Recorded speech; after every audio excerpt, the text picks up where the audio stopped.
এ যেন অনেকটা জাদুর কাঠি হাতে পাওয়ার মতো ঘটনা। যুক্তরাষ্ট্রের অর্থ বিভাগের তথ্য অনুযায়ী গেল জুলাই মাসে মার্কিন সরকার প্রায় ৩০ বিলিয়ন বা ৩,০০০ কোটি ডলার শুল্ক রাজস্ব সংগ্রহ করেছে, যা গেল বছরের জুলাই মাসের তুলনায় ২৪২% বেশি।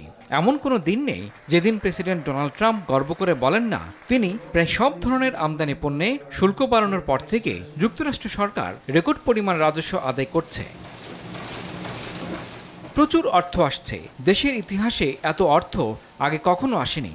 সম্প্রতি শুল্ক রাজস্বের প্রসঙ্গে এ মন্তব্য করেন মার্কিন প্রেসিডেন্ট ডোনাল্ড ট্রাম্প।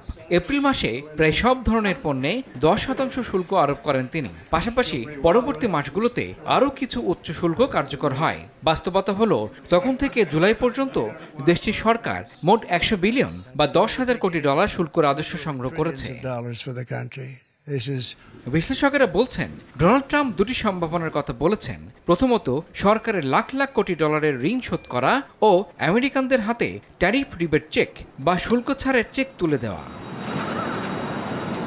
কিন্তু এখন পর্যন্ত দুটোর কোনোটি ঘটেনি।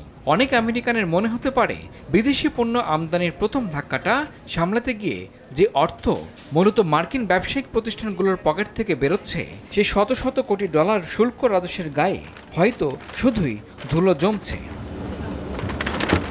মূলত মার্কিন সরকার যে রাজস্ব সংগ্রহ করে তা হোক সাধারণ কর থেকে কিংবা শুল্ক থেকে, সবই যুক্তরাষ্ট্রের অর্থ বিভাগে নিয়ন্ত্রিত সাধারণ তহবিলে জমা হয়। তারা এই তহবিলকে বলে আমেরিকা চেক বই, কারণ সেখান থেকে সরকারের খরচ মেটানো হয়, যেমন কর ফেরত দেওয়া।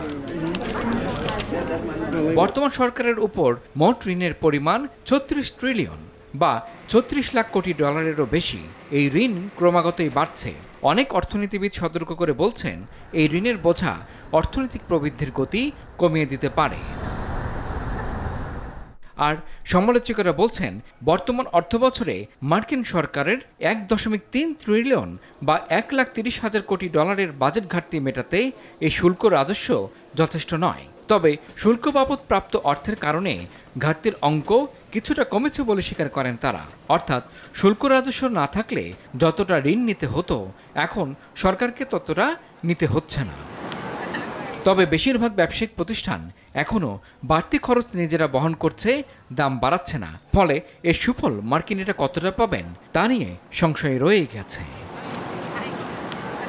ইমরুল হাসান, RTV।